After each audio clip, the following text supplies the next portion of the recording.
Good morning, everyone. My name is Lolly Rojas, and I've been attending Verbum Daily School of the Word for a year and a half now. And about less than a month ago, I did my first commitment to be Verbum Day's missionary disciple. So I think this talk now is like my baptism of fire. So yeah, and I don't know how I'm gonna do it following Father Mike because he did his talk so effortlessly. I'm not sure if he's here, but I just want to say thank you so much. He's outside. It's okay, let's tell him later. And he did such an amazing talk, diba? So my husband is here. We usually do couple sharing in BCBP. His name's Jack. Ganda. Don't worry. If I need you, I'm gonna call you. Okay, so you know, I'll let you guys in on a little secret. We did a practice run 5 p.m. last night. And this is my first time doing something like this. And you know, uh I was doing it the old style, the BCBP style where we have a manuscript and I'm reading and look sometimes to you and I'm reading again. And Father said, no, you have to engage. Just talk to them. And so, but still, makes me wonder, why me? I'm so new. Like others here have been around for 10, 15 years, being missionary disciples or just sowers. And I prayed this morning because, I was really tense because I had to change my manuscript, like pretty much the two-thirds, half of it. Because Lord, this morning I was saying, what am I gonna do? You know, I I cannot memorize the whole script in like overnight. And so, what he said, just speak from your heart. That's where I am. Ayan, umpisa pa lang, I'm gonna cry. Yeah, so anyway, yeah, so I'm here to just let you know how much our Heavenly Father loves me and how I grew in my relationship with Him. Also, I've come to realize I'm like someone all of you rolled into one, because just like what Father said, I'm a lay person and I kind of understand what everyone's going through. Because at one point, I was very broken, Some mothers here worried for their children who are abroad, they're at home. And I've gone through so much things, there was a time I completely turned my back on God. I'm sure at some point you just threw the blanket, and said, I'll do this on my own, you know? So I'm happy that I'm here before you so that, we can have a little heart on heart, one-on-one talk, heart to heart talk, And I'd like to help you prepare your hearts for love because it's Advent now and it's the second coming of our Lord that we are preparing for. I mean, Christmas is coming, yes, it's the day he was born, but Advent, it happens every year, right? Advent, we prepare for his second coming.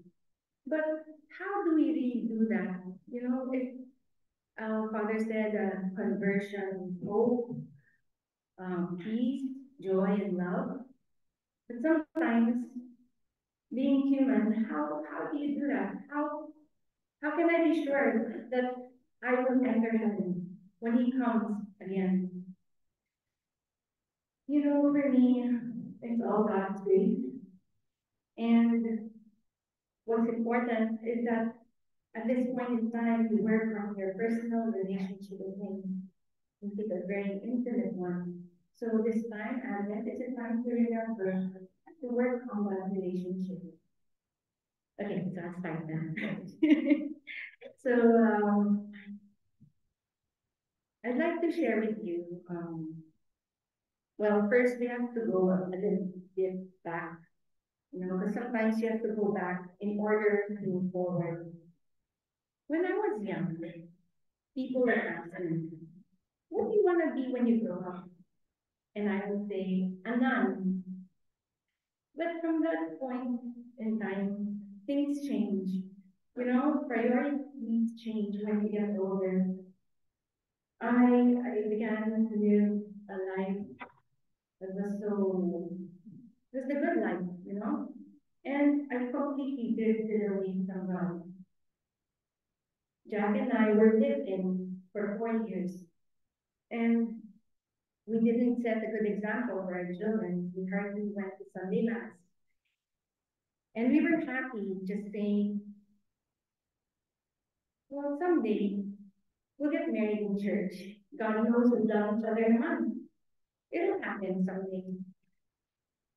But I don't know, when you say things like that, the days drag on. And for me, my personal life, my personal walk in faith, I practically had none because when I go back to sleep, when I start to pray at night, I would end up falling asleep even before I began praying. And then one time, I guess my friend realized I'm kind of drifting. I mean, I'm really far from the Lord. And I was really far from Him. She said, "Lori, give the Word Among Us a try." I'm not sure if you know that it's a book and it's devotional. And I got through that because it said there. Imagine these are books that come every month, I think. But the one I got said, "Put God in the center of your life." That was the one that I zoomed in on. And I said, how can that be? That's impossible because Jack and my kids are the center of my life. So, ayun, looking back though, I saw that the Lord, our Heavenly Father, never left His loving, merciful gaze upon me. Um, he was always there for me. He loved me even when I completely turned away from Him. He loves me now, and I know He will love me forever. Anyway, back then He had special plans for me. Jeremiah 29, verse 11 says, "I know the plans I have for you, says the Lord, plans for your welfare and not for harm, to give you a future with hope." Our BCBP community, for those who don't know what BCBP means, it is Brotherhood of Christian Businessmen and Professionals.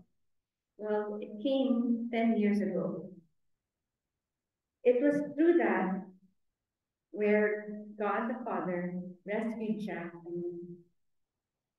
It was there where we learned the importance of putting Him in the center of our lives. So in less than a year, the elders guided us, and we finally got married in church. And it was really simple because even if we only had 9 guests, okay lang, because this time it was our Lord who was tying our knot in marriage. Now, it was through this community that we felt the love of God, how He welcomed us back, just like the merciful Father of the prodigal Son. Luke 15 says, "While he was yet at a distance, his father saw him and had compassion, and ran and embraced him and kissed him.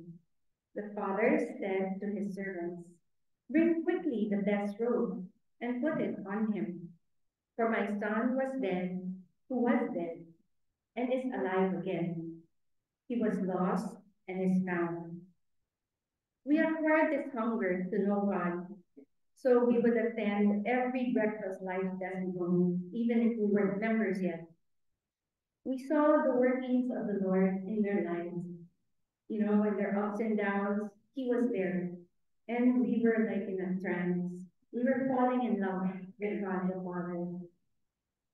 then after several sharing, Jack and I would say to each other, naku, paano na? Pag tayo na, we have nothing to share. We have no problem. What are we gonna do? You know? Now, you know the saying, be careful with what you ask for. The following year came with an avalanche of major challenges. Financially, we were hit so badly because our main bread and butter didn't pay us for almost a year of services. And until now, 9 years later, they still haven't paid us. At home, we were faced with serious problems. Our youngest was diagnosed when she was just 5 with a brain tumor, sitting at the crossing of her optic nerves. Now, because of the location, radiation and surgery were out of the question because she will completely blind and get brain damage. So we turned to 50 chemotherapy sessions. You know, back then, it, I don't know how we got to those 50 chemotherapy sessions. I mean, just one pa lang, it was so difficult already. And so as I prayed to God, no. O diyan ka na. Okay. Okay. As I prayed to God, I asked him, why such suffering? She's only 6. You know, sometimes we look at the father as someone, you know, we have to show respect to, but no, he really wants you to talk with him from your heart. So I asked him, Lord, why? She's only 6. You know what he said to me? Just as Mama Mary put her trust in me, put your trust in me. His message was repeated 2 nights later by our parish priest, who said, in the darkness, make a leap of faith and trust in God completely, just like Mama Mary did when asked to be the mother of our Lord Jesus. As if this wasn't enough, other things were happening with our 2 daughters. Our second daughter was having problems in school. She was being bullied. And she was shy. She was very shy then. She was an introvert and she had no friends to call her own. You know, kids can be so mean. She would always get to sit at the corner with a hoodie, kept to herself. And they thought that, you know, one time she was called to do something, to recite something, and she kind of freaked out. And, you know, they're so mean. They did this kind of exorcism on her, you know, pretending like she's a witch, and they called her a witch. So, you know, things like that happen. And then our eldest was lifting everything to the universe. And then she wanted to leave for Canada for good. Now, with all these things happening, my goodness, you know, but I'm sure all of you have experienced that. Now, sometimes when it rains, it really, really pours. So, as a way of calming my fears, I got Psalm 46, verse 10, very close to my heart. Be still and know that I am God. Deuteronomy 31, verse 8 says, the Lord himself goes before you and will be with you. He will never leave you nor forsake you. Do not be afraid. Do not be discouraged. Jack and I don't believe our misfortunes came because we said yes. You know how some people say that? You could say you said yes, ayan, tuloy, dami mong problema, di ba? They say that. But no, I don't believe that. Jack didn't believe that. Because it was in saying yes to the Lord that we were able to triumph over difficulties. And until now, we still keep on saying yes. Because, you know, what else is there to do in this life but to always say yes to our most loving Lord? So, He equipped us with faith and trust. And to thank Him for all the blessings that He's bestowed upon us, we just keep on thanking Him each and every day. Big, small blessings, any. We just keep on thanking Him. Philippians 4, verse 6 to 7 says, "Don't worry about anything, but in everything, by prayer and supplication, with thanksgiving, let your requests be made known to God. And the peace of God, which surpasses all understanding, will guard your hearts and your minds in Jesus Christ." We thank God for our family and friends who would lift us up back then. One said, God helped Kylie even before she was born. She is in God's hand. Indeed, she is. You know, the first neurosurgeon that we met when she was 5 years old said that she would go completely blind within a year. And then another doctor said that kids who have her case won't make it beyond 10 years old. You know, Kylie's 14. And even if she cannot see clearly, she can still see few inches away. So, you know, you can never tell. You don't know the mercies of our Heavenly Father. So, we also thank God for our eldest daughter. She attended coffee talks in our BCBP community. You know, that's where young professionals share their walk in faith. And after attending a couple, instead of lifting everything to the universe, she started turning that to God. And so now she's over there in Vancouver. You know, we don't worry anymore because we know that she turns to Him and just loves Him, not the universe anymore. And then our second daughter, the one who's being bullied, she's blossomed. We just showered her with love, you know, and just showed her Jesus and the Holy Spirit and our Heavenly Father's love for her. And yeah, she blossomed, and she's also there now, Vancouver, thriving. Now, with all these thank yous, you think everything's all good. No, it isn't. You know, bad things still happen. Terrible things still happen. I guess it's all a matter of just surrendering everything to God the Father, you know, having faith in Him that no matter what, He's got your back. So He blesses us, and when He does, He blesses us abundantly. You know, but well, Saint 1 Peter 4 verse 10 says, like good stewards of the manifold grace of God, serve one another with whatever gift each of you has received. And so I turn to serving the Lord, you know, as my way of saying thank you to Him. And I pray usually in the morning, I pray, Lord, please help me to be a blessing to others. Please let me be an instrument of your love, peace, mercy, and hope. And most often not, He really replies, you know, because if it's His will, I mean, you're attuned to Him, you know, and if it's His will, He answers. He really answers. See, one time I was doing the Escuela, you know, for the kids in Pansol, Kainin, and I think Tumana. And those were a lot of kids.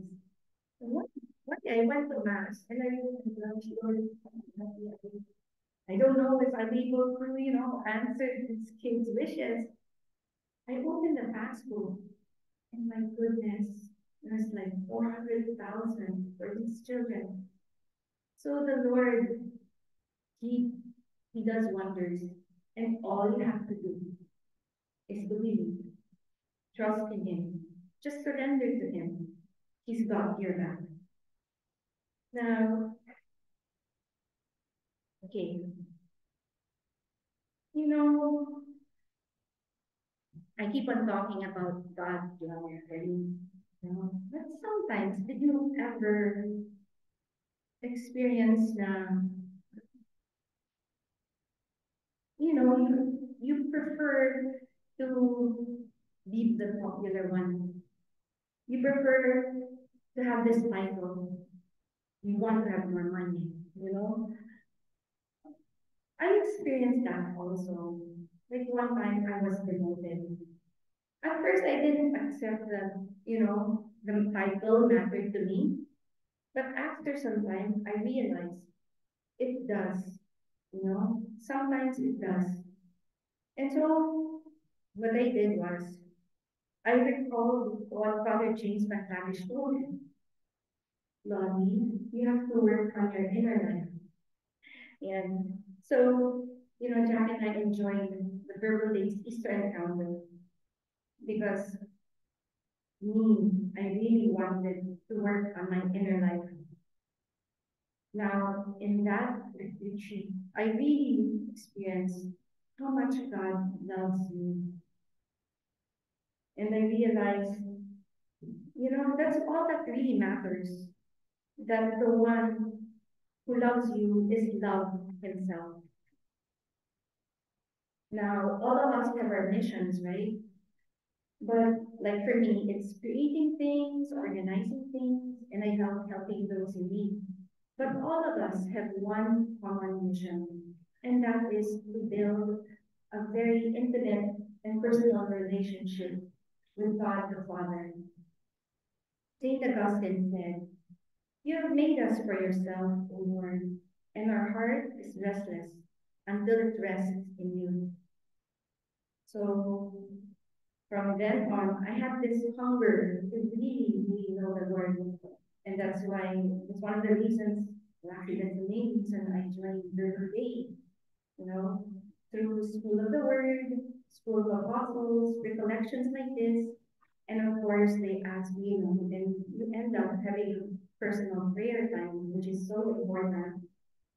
I got to learn more about God, our Heavenly Father. And in doing so, I learned to trust in Him more.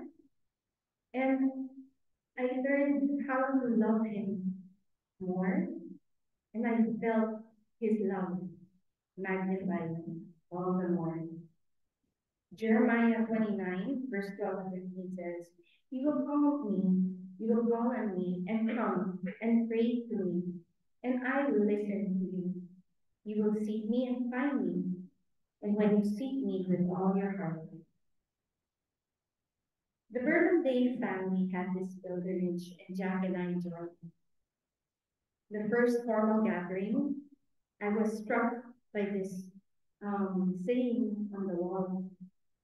It said, "Mi alegría es estar contigo. My joy is to be with you." Oh my gosh. Pagulgul ako. For those of you who were there, I know you heard this. I couldn't help myself. Those moments when you feel the spirit of the Lord inside you and you can't stop crying. I was so embarrassed because the retreat pastor, Father Person, was right there, few seats from me. So my reply then to the Lord, that's the only thing I remember is, "My joy is to be with you too." And all that crying, that's all I remember. Anyway, I wanted to share with you a little story.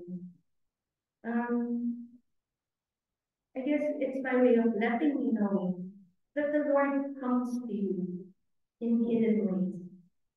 Okay. So when we were in our pilgrimage, we made wonderful memories. But there was this one that really stood out. Jack and I were in Plaza Mayor, Madrid, having al fresco, we were having a nice day. And out of the corner of my eye, I saw this old man who was walking. He was dressed respectably, very conservative.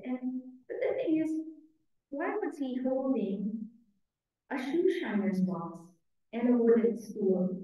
So I was observing him, and I felt so bad for him because no one was making him pansin. everyone was ignoring him. You know, I saw Jesus in him because I don't know. It's just that I imagine how in this world Jesus is within each one of us, especially in the poor, and how many of us walk by people, the marginalized, not paying attention to them, but it's Jesus in them. And with this man, I don't know, I really saw Jesus in him because everyone didn't mind him. And so I said to Jack, I want to help him. I want to give him money. And never. I remember I was shy because no one else was doing it, but he was getting further and further away. So I ran to him. I threw my cares to the wind.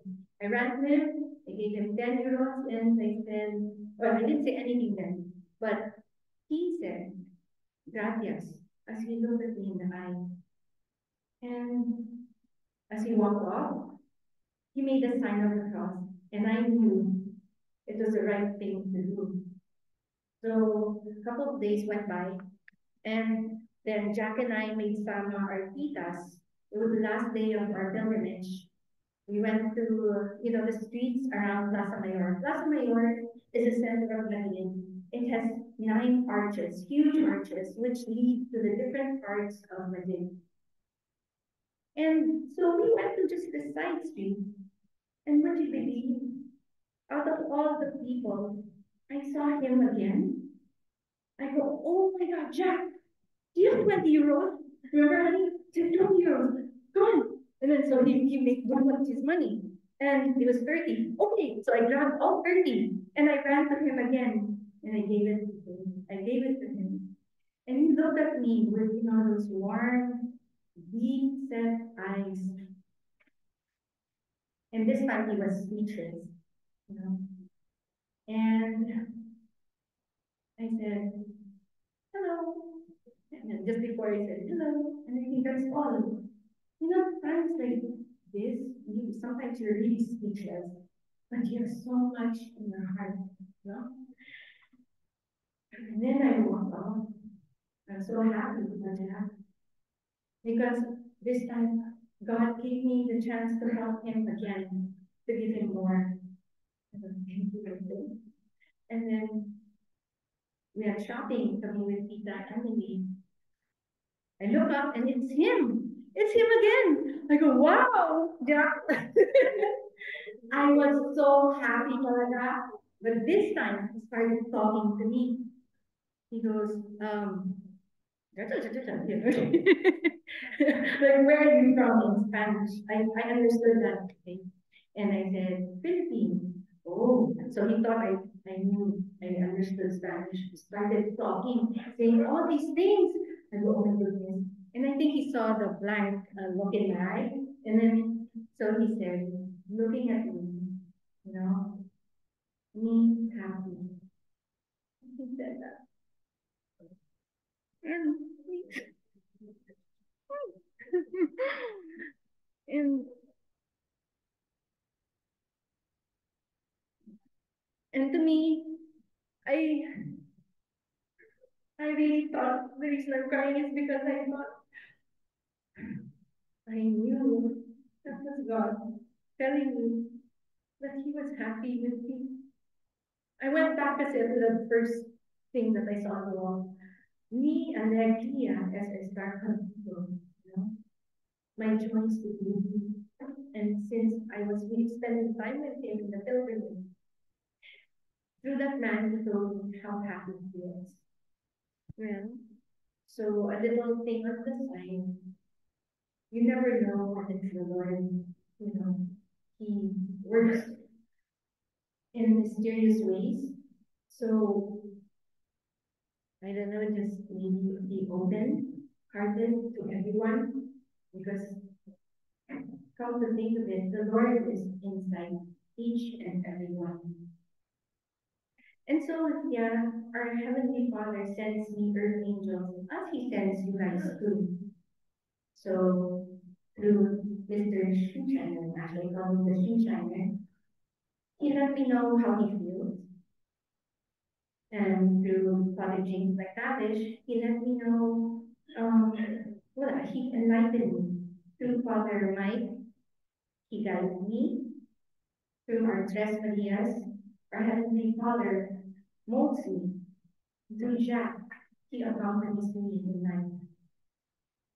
Now,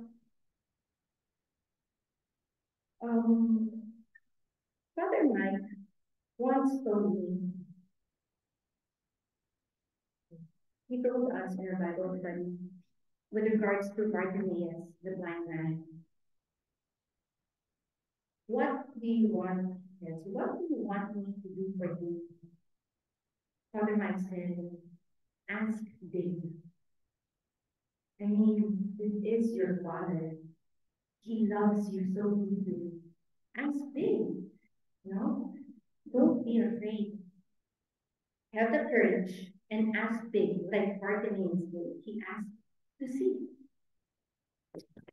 And did you notice what else Bartimaeus did?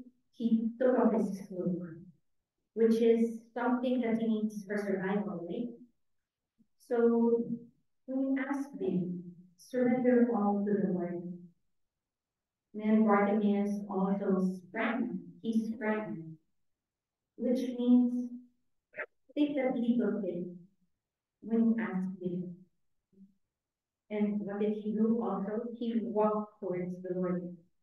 So don't forget that. Surrender all. After asking him, take that leap of faith and walk towards him.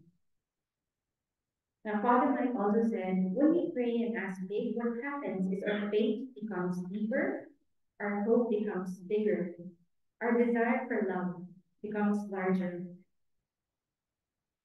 Now, the future holds, it's just a great big unknown, And there's only so much that we can control. There's so many questions that, it's it's so mind-boggling at times and so terrifying. Like sometimes I ask myself, what's gonna happen to our Bunso? When Jack and I are gone, who's gonna take care of her? Her siblings will by then have families of their own. What if she goes completely blind? These kind of questions really eat you up inside. So the Lord talks to you through different ways, and one of them is to people. And sometimes there are people that you never thought would be able to do that for the Lord. This question, Kylie herself and asked me, I'm sorry, this question, Kylie herself, in her own words, answered for me. She said, don't worry, Mom. I'm going to be okay. She said it with such conviction that this huge heaviness in my chest it just lifted up. And so when I made cuenta to Father Mike about it, he said, there's this saying in the Bible, it's Psalm 8, verse 2, God ordains strength out of the mouth of babes. So through Kylie, our Heavenly Father was comforting me. So weeks later, true enough, it happened. She started going to a new school, and now she doesn't need a shadow teacher anymore, and she doesn't need me anymore to follow up on her assignments and things. She just, I don't know what came over her, but she took it upon herself to be so independent. So, I don't know, when you really have this close personal relationship with God, you talk to Him, you listen to Him in the silence, He makes things happen for you. Never mind why, the reasons and the how. But that just, all I can say is just always surrender to Him. So I'd like to share with you Matthew 6, verse 25 to 26. Do not be anxious about your life. Look at the birds of the air. They neither sow nor reap nor gather into barns, and yet your heavenly Father feeds them. Are you not of more value than they? So during times of fear and anxiety, take it all to God, your Father. Did you ever realize that your Father made the majestic mountains in Kauai? And that He was the one who made those cute little panda bears? He is your Father. So don't be afraid. Stay close to Him. Isaiah 41, verse 10 says, so do not fear, for I am with you. Do not be dismayed, for I am your God. I will strengthen you and help you. I will uphold you with my righteous right hand. Brothers and sisters, it's been an honor speaking to you this morning. I don't know how I did, but I just want to praise and thank God, for giving me this opportunity to be before Him. It's hard, but I don't know, the moment He told me this morning, speak from your heart, I was good. Anyway, may your Advent be very meaningful and fruitful. Take it as a time, to establish a really close and personal relationship with God the Father. He waits for you. Ask daily. As for me, I'm going to keep on asking Him to make me holy. So one day, as Psalm 27 says, I may dwell in the house of the Lord all the days of my life, to gaze upon the beauty of the Lord, and get to see Him, my Father, face to face. The one, wait, oh my gosh, patapos na yan. Okay.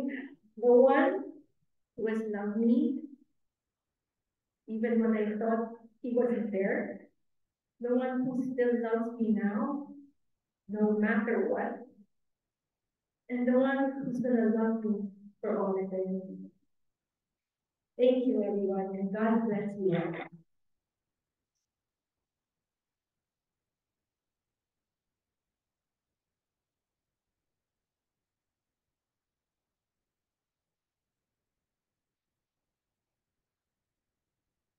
First, some questions. One has to do with the past, present, and future. So one, what terrible thing happened to you in the past that you felt so down and out, and you realized that God was there for you all along? Number two, for the present, do you see yourself as a beloved son or daughter of God and Father? What's that big thing that you'd like to ask of Him? Do you believe that He will grant it to you? And three, for the future, are you willing to surrender all your fears and anxieties to our Heavenly Father? Thank you.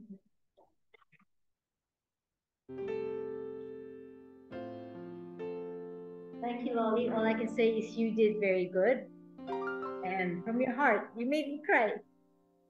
Anyway, so we're running out of time, so we'll give you 5 minutes to do your reflections. The questions are on the board, so we don't have handouts today. We decided to just put everything on the board.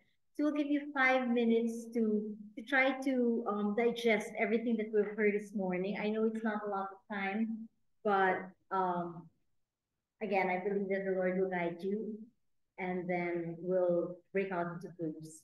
So just reflect on everything that Lolly and Mother Mike